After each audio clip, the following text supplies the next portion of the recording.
I loved the cover of this Birds in Bloom extra. It has a great horned owl that can rotate their head 270 degrees. How wicked for this issue of November Extra 2021 Birds in Bloom. But let's get right into it because I've got some pages marked. And as if you said, I wonder what pages she marked. Wise up, owls. That's right. This is watch out. Owls aren't always apex predators. In fact, they are top predator of the barred owl, which is the great horned owl.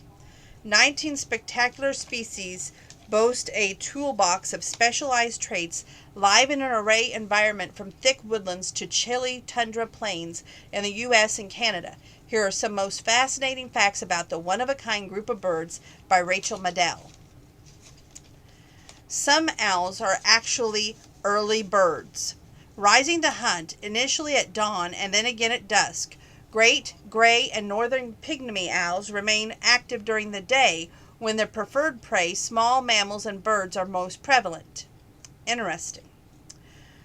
To make up their statistic eyes, owls are able to rotate their heads 270 degrees. They have twice as many vertebrae in the neck that humans do, along with special circulatory adaptations to allow the blood to flow to the head when it's fully turned.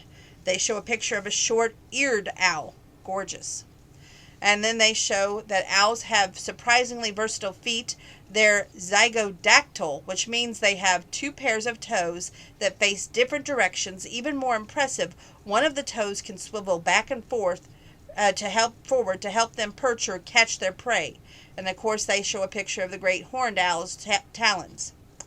They show a picture next of the great gray owl. Prominent yellow or dark eyes may seem round and nearly human-like, but owls' eyebrows are actually tube-shaped and cannot move in the socket. They also have 3 different eyelids to keep those peepers healthy and clean. Adult owls come in many colors. And even with a single species, they can be pale or dark or possibly sport different hues. It's most obvious in the eastern screech owls, which have either gray or red feathers or a brown coloring with a wide spectrum. And they show 2 pictures here, or a picture here of a pair of a eastern screech owl. Okay, these beloved birds have played a part in many cultures, including that of ancient Greeks. Athena, the goddess of wisdom and the strategy, is often depicted with an owl. Today, Mr. Owl uses those smarts to discover how many licks it takes to get to the center of a Tootsie Pop. And Woodsy Owl often offers sage advice to never be a dirty bird and give a hoot and don't pollute. They show a Atheniana coin here. Then a picture of the northern saw-whet owl. Female owls tend to be larger than male owls in both wingspan height, although researchers are unsure why that is the case. They show a picture of a great gray owl in defensive posture. When an owl feels cornered or protective over its nest, the bird may make a hissing noise, fluff its facial feathers, and raise its wings to fan out its tail feathers. Before we continue on, I gotta get some water. There we go. Okay. Grandpa's got the heat on in here, and he's about ready to fry me. Anyway, the great horned owl has the softest, deep call many people associate with owls, but not every member of the family musters a traditional hoot. Northern saw-whets are example the name after their unusual call, which sound like a process of sharpening a saw on a wheatstone. Oh, this is beautiful. A picture of a snowy owl. Relative to the size of their bodies, owls have incredibly large wings that allow them to glide both slowly and silently. The structure of the feathers also diffuse some of the noise that the flapping creates. Forget the treetops. Burrowing owls live in the underground dens in the grassland and the deserts. They group together in colonies, residing in burrows left behind by animals such as prairie dogs, tortoises, and skunks. Burrowing owls, like the ones at the left, spend most of their lives close to the ground, hunting and managing the nest. To pinpoint the location of prey, many owls have eccentric ears. Usually one of the ears positioned higher or lower than its head. Hidden underneath are layers of feathers. The two larger feathers, tufts that long-eared owls sport at the top of their heads, have nothing to do with the hearing. Scientists believe that it helps the bird blend into the surroundings. They show a beautiful picture of a long-eared owl.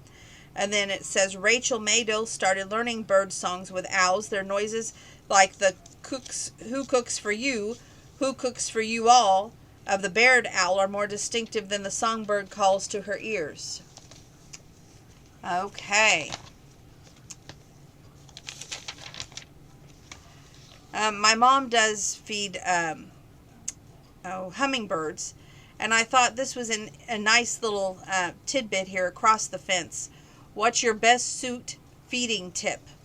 Readers share clever solutions to keep pests away and serve more birds. After the local deer kept stealing our suey, I finally found a solution. I use a simply pulley system that places the feeders out of their reach and saves me from having to get up on the ladder. Lori Bowers from Crossville, Tennessee. Freeze your suey. To keep it fresh for longer, my woodpeckers even seem to like it better that way. Mark Kittrell from Gallatin, Tennessee. They show a juvenile red-headed woodpecker. In one picture here, it says, add twigs to cage-style feeder to enhance the access for birds. A fledgling red-headed woodpecker above seemed to appreciate an extra twig. By Judy Roberts from Graytown, Ohio. It says, slather a layer of peanut butter on your suey. It won't last long. Lori Lorraine from Mena, Arkansas. We got a beautiful picture of a hairy woodpecker. Raccoons figured out how to open my metal suey feeders, so how can I lock them with a carbonator clip if it works like a charm? Beaver Dam, Wisconsin, Sue Grinolds. Then I use a spreadable suey, which is sometimes called bark butter. I smear it on the trees to attract tons of birds. I like that it gives the visitors a natural perch instead of a hanging wire cage suey feeder. From Lynn Buckner in Macomb, Michigan. And then we have another page. Did you know? Count 'em up. Uncover the stats behind a popular annual birding tradition by Molly Jasinski, the Northern Cardinal. 1900, ornithologist Frank M. Chapman created the Christmas bird count in 1900 to bring more attention to the conservative efforts. A total of 224 species were spotted at Texas Mad Island Marsh during the 2020's count, the most of any site in the U.S. or Canada. 89, some notable mentions from 89 species recorded during the inaugural count included the Rennet, Lewis woodpecker, and the greater prairie chicken. 122, you can participate too. Join the 122nd anniversary of the Christmas bird count from December 14th to 2021 to January 5th, 2022. For more information at audubon.org/join-christmas-bird-count. 15 volunteers meet up for search and bird designation, 15-mile circles long, the U.S., Canada, and other international locations. And that is all I have for you of the Birds in Bloom Extra. And this is November Extra 2021. Great magazine. Loved it. Thank you for featuring the owls. So next up will be, where's it at? Reminisce. And that's the extra one. And then we're done. Isn't that amazing? We've covered all these books in one night. Whew. I need some water before I continue on. Thank you for tuning in. Stay tuned.